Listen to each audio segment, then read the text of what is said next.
After my boyfriend won the lottery, he gave me 10 grand as a breakup fee and told me to spend it wisely. I handed the money to the delivery guy and turned around to hop into the Maybach. The same Maybach my boyfriend had pointed out, saying it cost at least 8 million. That night, the owner of the Maybach was drying my damp hair and whispered seductively in my ear, "Sandy, give me a chance." Charles hit the lottery big, netting over 8 million after taxes. Before the win, he lived frugally. His clothes were all basics, and he rarely ate out. After the win, he became different. Everything I did seemed to annoy him. He'd point at my closet full of white tees and jeans, saying, "Can't you buy some different clothes? Learn to dress up a bit. Stop wearing such shabby stuff all the time." He'd criticize my job too. "Get a different job. Your charity gig is a headache and pays peanuts. It's not worth it. Spend more time with me instead." His personality changed too. Once, we were eating at a fancy restaurant, and a plainly dressed mother and daughter at the next table were ordering. The waiter asked how they wanted their steak, and the mother nervously said, "Well done." The waiter gently reminded her that a steak couldn't be cooked well done. Charles sneered and told me, "That's what people who have never seen the world look like." His harshness shocked me. Just 3 months ago, he hadn't even eaten steak much himself. When it was our turn to order, I said, "Well done," with lao gan ma sauce. Charles's face turned dark, and he whispered, "No one eats a quality steak well done, and what's with lao gan ma? Are you trying to embarrass us?" I said in a steady voice, "If I'm paying for the meal, shouldn't I eat it however I want? Who cares if it's medium or well done, black truffle, or lao gan ma? Heck, even if I want to eat with my hands, who's to stop me?" I said it loud enough for the mother and daughter to hear. The girl finally relaxed her grip on the napkin, and the mother gave me a grateful look. I looked at Charles and said seriously, "Charles, what does it mean to be worldly? It's about seeing the expanse of the world, but still appreciating the little things. That's being worldly. Not having seen the world is showing off a bit of luck gained and mocking others for not knowing better." Charles had once resented the scorn from those above him, but 8 million turned the young man who fought the dragon into the dragon himself. I met Charles in college. He came from a poor village. His family scraped and saved to get him through school. When the work-study center assigned us tasks, we both ended up in the library. Initially, he was just a reliable senior to me. After graduation, we met again on an alumni hiking trip. I got lost, almost froze in the rain, and he found me and carried me down the mountain. Back then, he was diligent, respectful, and really attentive to me. Naturally, we got together. We shared similar views on life, spending, and love. Both of us disliked extravagance and valued independence. In the 2 years we were together, there was little romance, but we got along well. I had planned to take him to New York to meet my parents by the end of the year. Then he won the lottery. That dinner ended poorly. The next time we met was at an outdoor cafe. It was evening, people bustling around, and a low-key luxury car parked by the curb behind Charles's new Mercedes. He was fiddling with his car keys. "Sandy, things are different now. We're not on the same level anymore. Shouldn't you lower your stance a bit? Like the cars on the road, the cheaper one gives way to the more expensive one." I laughed and asked, "So you're saying now you're the expensive one behind?" He replied, "Not just a Mercedes. It's a Maybach. Even the lowest model costs 8 million. You should see more of the world, or you'll get laughed at." I didn't want to listen to any more of his nonsense. "Charles, let's break up." He was stunned, not expecting me to break up first. "Sandy, do you even know your place? I have a car, money, and a house on the way. Girls will be lining up for me. And you're 26, pushing 30. All you have is a job that looks respectable, but is really miserable. You have nothing." I cut him off. "Enough. Have some dignity." His face twisted. "Fine. Have it your way. Don't come begging back to me." By this time, the sun was setting. The man in the luxury car had gotten out and was leaning against it, smoking, watching us from a distance. I looked into Charles's eyes and said, "Charles, I don't regret being with you 2 years ago, and I won't regret breaking up with you now." Charles stood there, his face contorted, then shouted in anger, "Sandy, you're broke, not nice, unworldly, and can't dress up. No one will love you. What boyfriend can tolerate someone who doesn't even agree to be intimate after 2 years? You think you're a princess. I've had enough. Remember, it's not me you're dumping. You're the one not good enough for me." When I went to Charles' rental place to collect my stuff, a delivery guy got in the elevator with me. He seemed to have trouble with his left leg, holding a crutch in one hand and a meal box in the other. He was soaked, standing pressed against the wall like he was afraid of touching me. We got off on the 4th floor at the same time, and ended up standing in front of Unit 401. The door opened, and Charles saw the delivery guy first. He angrily grabbed the meal box. "It's been almost an hour. You're so late." The delivery guy kept apologizing, saying his leg was not doing well and it was raining. Charles looked embarrassed but muttered, "Don't play the sympathy card." Then he noticed me. He threw out 2 suitcases and an envelope, saying loftily, "There's 10 grand for the breakup. Make it last." He was still desperate to show it was him who dumped me. I took the envelope and looked at him calmly. "I paid this year's rent. Consider this covering your share." I then turned to the delivery guy holding the elevator door and handed him the money. He looked at me, utterly confused, trying to refuse. I stuffed the money into his hand. "Trust me, you need this more than I do." Rainy day, left leg in pain, delivering food while getting soaked, scraping by with $2 or $3 per delivery. Some people work for a better life. Some work just to survive. At that moment, in this glittering and deceiving city, he needed a windfall more than anyone. Charles was triggered again. As I waited for my cab at the community gate, getting drenched, Charles was beside me, yelling about how I must be crazy. The rain was heavy, making his voice small. It was similar to that time on the snowy mountain, when a freezing rain suddenly came, almost drowning his voice. The difference now was that the clouds above back, then had turned into the mud beneath. What shut him up was a Maybach, even the lowest model of which would cost 8 million. The car raced up through the rain and stopped right in front of us. The driver, a big guy, pushed Charles aside to load my luggage in the trunk. The man in the back seat opened the door, came out with an umbrella, and walked straight to me. His presence was overpowering, leaving Charles so stunned he didn't know how to react. Charles couldn't believe it. "Mark?" "Yes, Mark, the guy you often see on financial headlines and in media interviews, the one dubbed the century's most eligible bachelor." Mark held the umbrella high over my head and wiped the rain off my face with a handkerchief. "Sandy, I'm sorry I'm late." Yes, Mark had come to pick me up. He's my brother's best friend, my dad's prized student, my grandpa's favorite younger guy, and my mom's top choice for a son-in-law. Also, the only person I've ever been scared of. He used to come over a lot when I was in high school. If he wasn't discussing AI and digital futures with my dad, he was playing console games with my brother or sketching game designs. He's got a sharp business mind, took over his family business while doing his MBA, and within 2 years, took the company public. He's a legend. My brother and I had no interest in the family business. I went into charity work after graduation, and my brother started his own game company before even finishing school. With no one to take over, my mom always hoped Mark could become her son-in-law. She said he was precise, ruthless, and kind-hearted, and importantly, he was handsome, fit, and came from a similar background. Our whole family, even my picky grandpa, adored him. Except me. I was kind of afraid of him. He was perfect and never did anything to me, but I just felt scared. Maybe there was a reason. Once, I was in my brother's room watching them play. When my brother asked Mark what type of girl he liked, he didn't answer but glanced at me. Our eyes met. His gaze was like a beast waking from slumber, casual but unsettling. I decided to label that feeling as fear. My gut told me to stay away from him. When I got my college acceptance letter, he casually asked, "Sandy, why go so far away? Isn't New York good?" I couldn't tell him at least half the reason was to avoid him. When I was a junior, his company relocated to DC, and he took on the responsibility of watching over me, as my parents and brother asked. He was busy but still had dinner with me at least once a week. At the table, he was always polite, never crossing any lines and speaking just enough. After a while, I became less afraid. I stopped avoiding him during family gatherings or trips. We even became friends, I guess. He scared me again when he found out about Charles. The day I told him I had a boyfriend, the glass he was holding shattered. But he didn't get angry. He just stared at me and asked, "So, you like this guy? Does he make you happy?" Then he lit a cigarette and smiled sadly. After a long pause, he said, "It's okay. Life is long." I didn't ask what he meant. I was too scared to. For the next 2 years, he didn't interfere in my life, only sending me holiday messages. He'd occasionally attend family gatherings, but made sure not to be alone with me. I was busy with work, and he faded from my mind, only popping up in news articles or donor lists. He reappeared in my life when Charles and I broke up. He waited on the street, but didn't approach, watching silently from afar. Now, he's here, rushing through the rain to pick me up. The Maybach moved smoothly through the rainy streets. I asked if my brother had told him. He didn't answer,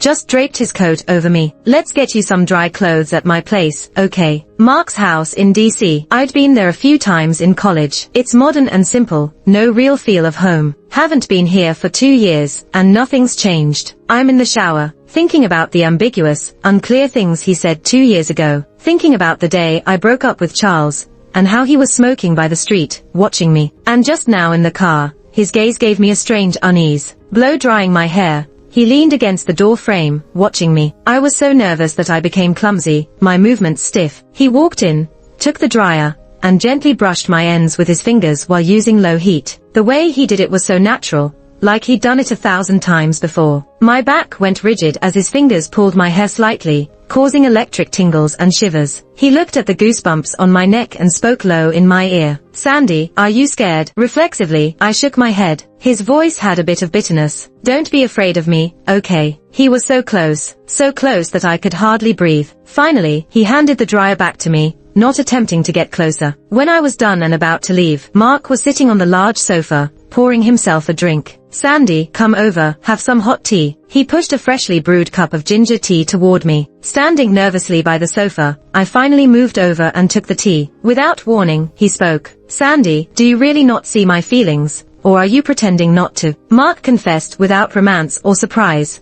almost as if in accusation, but it suddenly opened Pandora's box in my heart. Some long-forgotten feeling surged through my soul like lightning. Whether it was fear or something else, I didn't know. I stood up in a hurry, saying, "I need to go." He blocked me at the door. "Answer my question before you leave." My mind was in chaos. I bit my lip and said, "I'm sorry, you're a good person, but He cut me off. "So you do know how I feel." He got closer, his tall frame overwhelming. "Sandy, with you and Charles together these past 2 years, do you know what it was like for me?" My heart ached sharply, and I stammered, "Don't, I'm scared." He reached out, his long fingers brushing my hair, his voice captivating. "Are you really scared of me? Sandy, think about it. Maybe this feeling isn't fear. Maybe it's something else. If you were afraid of me, how could you come back to the villa with me? It's just you and me here. Would you be alone with someone you're afraid of?" My voice trembled. "You're a gentleman. You wouldn't do anything." His warm fingertips lightly grazed my neck, his voice low. "That's not certain. You know, for 2 years, I've dreamed of you countless times. In those dreams, you're exactly as you are now." His fingers drifted to my lips. "Do you want to know what we did in those dreams?" I shook my head fiercely. He chuckled and said, "You're blushing." I froze. "Blushing? Me? No way. I've never blushed in my life." He took my hand, gently placing it on my face. Indeed, it was warm. Not knowing how to handle this,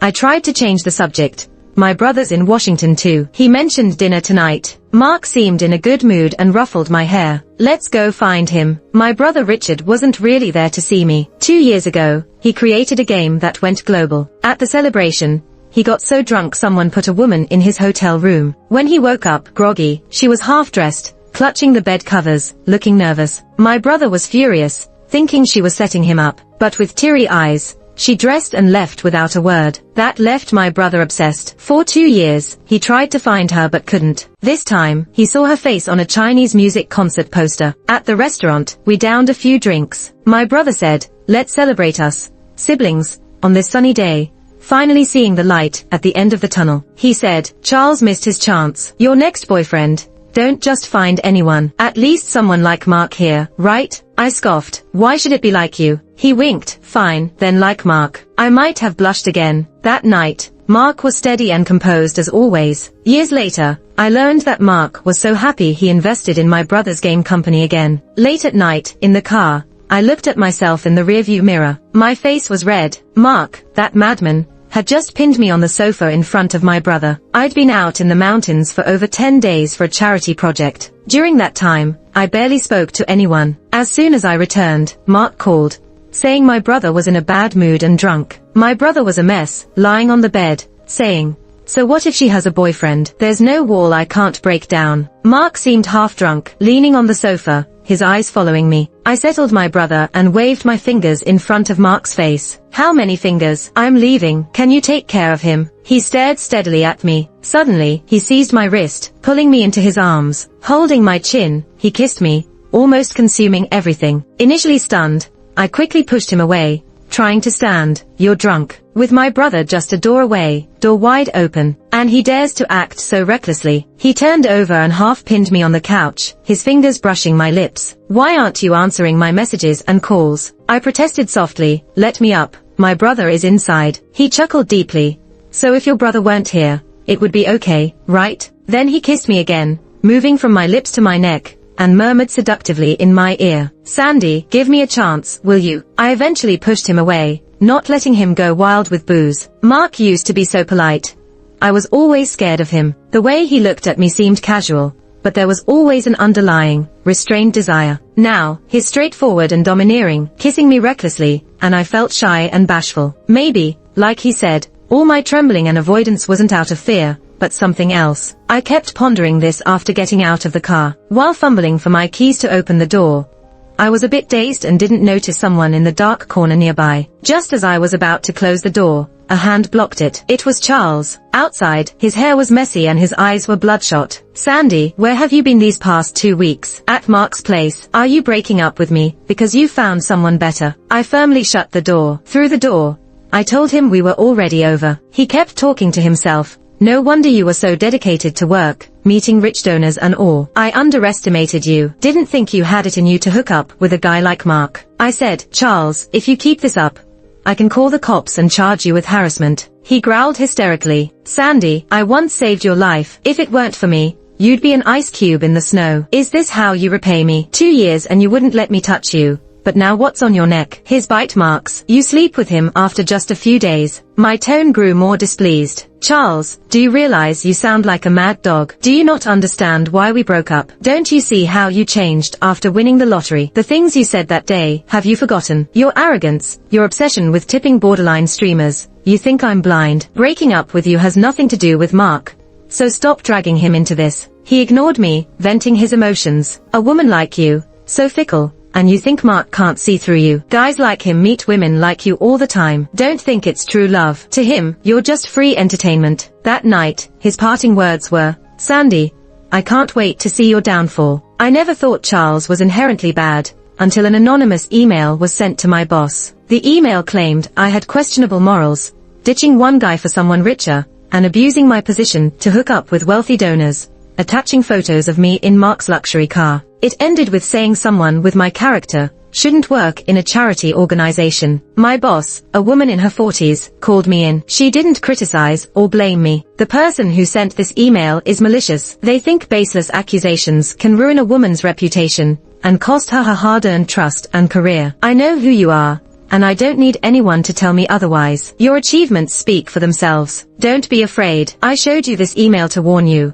Someone's trying to harm you, and they might try other things too. Be careful." She was right. That same day, a pixelated and voice-altered video went viral online. It claimed that his ex-girlfriend, unsatisfied with millions, was two-timing during the relationship and using her position to woo a certain Mark before dumping the original boyfriend. The video showed several clear photos of me at work and with Mark, including getting into his car though Mark's face was blurred. The speed of internet spread was astonishing. People debated if this Mark was indeed Mark, analyzing clothing and car models. When I saw it, various videos were already everywhere. Some said, "She's pretty but dresses so plainly. No wonder Mark's single all these years, he's into this type." There were malicious specs about me too. Some said, "Oh, she's working at a charity, just to get close to rich guys." Shameless. Others speculated, there are classes for gold diggers teaching them to start low and move up. Different styles too. Seductive, cute, aloof. Didn't expect the plain style was trending among the rich now. Soon, many people started posting makeup-free photos, saying, "Rich guys, look at me. I'm 24K pure plain." Some just watched the drama, curious about Mark's reaction and my fate. My brother, Richard, called immediately, saying, "Sandy, don't worry. This guy's done for." My dad, Bob, Mom, Nancy, and Grandpa,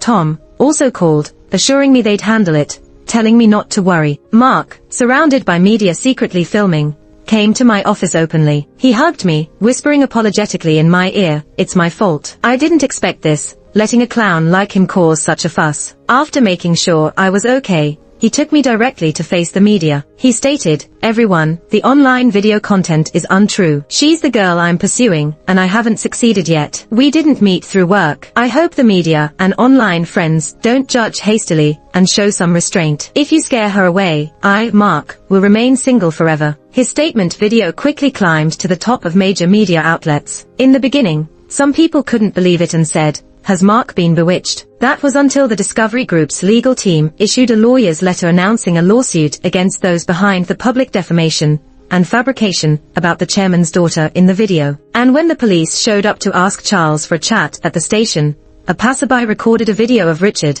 the president of the Game Exploration Group, angrily pointing his finger and shouting at Charles. Netizens were stunned. So, she's the daughter of Nancy, the chairman of Discovery Group, and Bob, a professor at Fudan University. And Richard, the game exploration president, is her brother. Her grandfather is Tom, an academician and an expert in rocket and satellite technology, and her grandmother is a top expert in biomedicine too. She was the student body president when we were in school, very capable. My goodness, what a privileged life. See, I told you to wait for the dust to settle. Everyone, remember, don't judge until you see the whole picture. She's wearing the same t-shirt as me. Only $30. So simple and modest, my goodness. Fake privileged life. Flaunts with a little money. Genuine privileged life. Low-key despite a prestigious background. At the same time, a lot of videos defending me also went viral. A colleague said in an interview, "I've worked with her for 3 years, and had no idea she came from a wealthy family. She's the only person I've ever met who has no materialistic desires at all. She's a truly top-tier heiress who isn't afraid of hard work and fatigue. She would stay up all night for several days to implement charity projects and personally travel to remote areas to ensure the donations reach the children in need. Such a pure person, so entirely free from pettiness.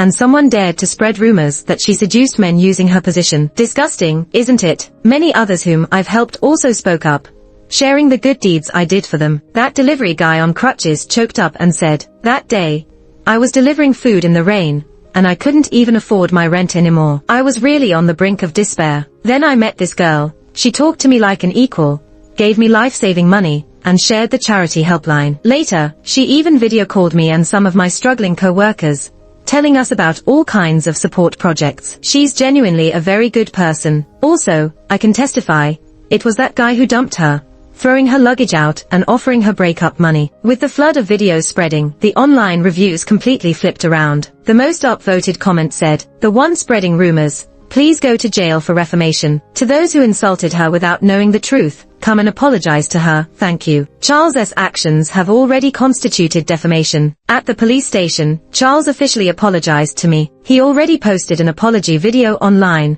and accepted his rightful punishment. He insisted on seeing me to apologize in person. Mark went with me. Charles sat there dejectedly and said, "Sandy, I didn't know that a kid from a rich family like you could work part-time and be so frugal. I always thought you were like me. You were right. I got carried away and inflated. Looking back, that lottery ticket gave me everything I once dreamed of: the car, the house, but I lost the most important thing, you." I looked at him calmly. "You didn't lose me, you lost yourself. The hardworking, righteous, and kind person you used to be. But, nobody is perfect. I've made mistakes that couldn't be undone, which is why I became who I am today. I hope you can truly change and become a better person." His last message to me said, "Sandy, I wasn't worthy of you. I'm just a mess. I didn't cherish the past 2 years, and I will spend the rest of my life regretting it. Also, I've decided to follow your path, to be a good person and do good deeds. I wish you and Mark happiness. Take care." Attached to the message was a photo of us taken at Jade Dragon's Snow Mountain years ago. In the photo, I woke up in the hospital, holding him and crying. Charles always thought those were tears of joy from surviving. He never knew, him saving me saved much more than just my body. It saved that part of my soul trapped at 10 years old. When I was 10, I stayed at my grandpa's old home with my dad and brother for a while. I met a local boy named Jim, 13, who came from a poor family and lived with his aging grandfather suffering from dementia. Jim was introverted and quiet, while I was cheerful and chirpy. We, two completely different kids, became good friends. My dad was busy building a Hope school in the area, and couldn't always be with me and my brother. Sometimes, my brother and I would sneak off to play with the village kids in the hills. The area was hilly, the mountains not too tall, and there were no wild beasts. No one expected anything bad to happen, as no village kid had ever gotten hurt there. One day, on our way back from the hills, I realized my beloved backpack was missing and panicked. My brother said, "It's just a backpack. Mom can get you another one." I pouted and sniffled, but that backpack had so many things I loved. Photographs of my grandparents, a tiny teddy bear Dad bought at the airport, Mom's bracelet, flowers my brother picked, and a wooden bird sculpture from Jim. I kept sobbing about how much I loved those things all the way back. My brother tried to console me, saying, "It's getting dark. We'll look for it tomorrow, okay? It must be around somewhere, it's not lost." I sniffled, wiping my tears all the way home. Just when I got back, My dad said he had an emergency and needed to leave right away. He had to catch a flight early the next morning. Hearing this, I ran into my room, buried myself in the blanket, and cried. No one noticed, but Jim, who hadn't said a word, quietly turned around and disappeared into the darkness. He went to the hills at the back. That night, the temperature dropped drastically, and it started raining heavily. It was freezing rain. That night, Jim never came back. A 13-year-old kid, just gone like that. When they found him, he was holding tightly onto a small pink backpack. I was deeply traumatized. Overnight, I stopped smiling and talking. From then on, I never cried or asked for anything. All the things I once liked, little dresses, cakes, dolls, ice cream, I didn't like them anymore. I even started to reject them. My family tried to console me and even took me to see a psychologist, but it didn't help much. Later, my family changed their approach. They no longer tried to force things, but tried to accommodate me and show me as much love as possible. Growing up with this guilt, I lived a very simple, austere, and oppressive life. My body, knowledge, and thinking grew, but my soul and emotions were trapped in a 10-year-old's nightmare. Later, Jim's grandpa was moved to a nursing home in the city, and I visited him weekly. Jim's grandpa's Alzheimer's was getting worse. He was often confused. Sometimes when he saw me, he would act like we were back in the countryside and say, "Sandy, here to play with Jim. He's just in the back. He will be out soon." Only then would I let myself cry openly. The rest of the time, I suppressed my emotions and desires as much as I could. I was too afraid to like anything anymore. Anything that caught my eye for more than 5 seconds, I'd hear a voice telling me, "No, you can't." The only person I seemed to develop feelings for was Charles. That year in the snowy mountains, the same freezing rain, the same scenario. I was trapped in the hell Jim once experienced. But Charles found me and saved me. At that moment, a strange sense of relief washed over me. After being with Charles, I tried to have a normal relationship with him, but for me, it was hard. I knew I had psychological issues, but my family and Mark had always protected me well, so I didn't feel my issues would affect others. It wasn't until I was with Charles that I realized I might really need a psychologist's help. Charles always tried to get intimate with me, but I just couldn't stand it. The psychologist said it could be two things. Either I was resisting someone I liked, or I simply didn't love him. I could never tell which one it was. Now, seeing the photos Charles sent me from back in the day, I suddenly had an answer. Guilt and gratitude are not love. After things settled down, I continued living my busy work-focused, simple life, just like before. The only difference was Mark. He loved to do things that made me blush and feel weak all over. When my mom found out we were trying to date, she flew to Washington and patted Mark on the shoulder, saying, "Good. Good, very good." I'm very relieved. But the scar that's been there for 16 years still wouldn't let me fully embrace happiness. That feeling of not deserving happiness still haunted me, even in my dreams. Then I got an urgent call to come back to New York. It was Jim's grandpa. He was on his deathbed and wanted to see me. At his bedside, he held my hand with an incredibly clear gaze and said, "You're a good child. It wasn't your fault. It's all destiny. Don't overly blame your past self. You were just a kid, lost in the fog. You know Jim would never want to see you punish yourself endlessly." Turns out, he heard all those things I cried about into his palms during the years at the nursing home. Even in his confusion, he listened. Jim's grandpa closed his eyes. I bit my lip and cried. Mark gently held me and softly patted my back. "It's okay. They reunited. They won't be lonely." In March, Mark and I took Jim's grandpa's ashes back to our hometown. We buried them next to Jim's grave, a place with a great view, where we had once played running wild all over the hills. Halfway up the hill, the sky was clear, and the wind was gentle. I clung to Mark's arm, leaning against Jim's tombstone, telling him our childhood stories, telling him about Jim catching crabs for me, about my brother getting pinched and screaming in pain, about Jim's carved wooden bird, how its wings moved, how it smiled with its eyes, about Jim playing tunes with leaves, about the mountains Jim dreamed of, and how many I had climbed. I drifted to sleep, lost in those memories. In my dream, 13-year-old Jim came over, smiling at me. He didn't say a word, just put something in my hand and walked away holding his grandpa's hand, waving goodbye. I woke up with my face wet with tears. A carved wooden bird was in my hand. One wing moved, eyes filled with a smile. There was a line of tiny words. "Jim hopes Sandy is always happy." But in a blink, the words were gone, and the carved bird flew away. Waking up again, the sunset hung on the horizon. I remembered a passage from that author. "But the sun, it's always both sunset and sunrise. As it sets and gathers up its bleak light, it's also burning and climbing the mountain,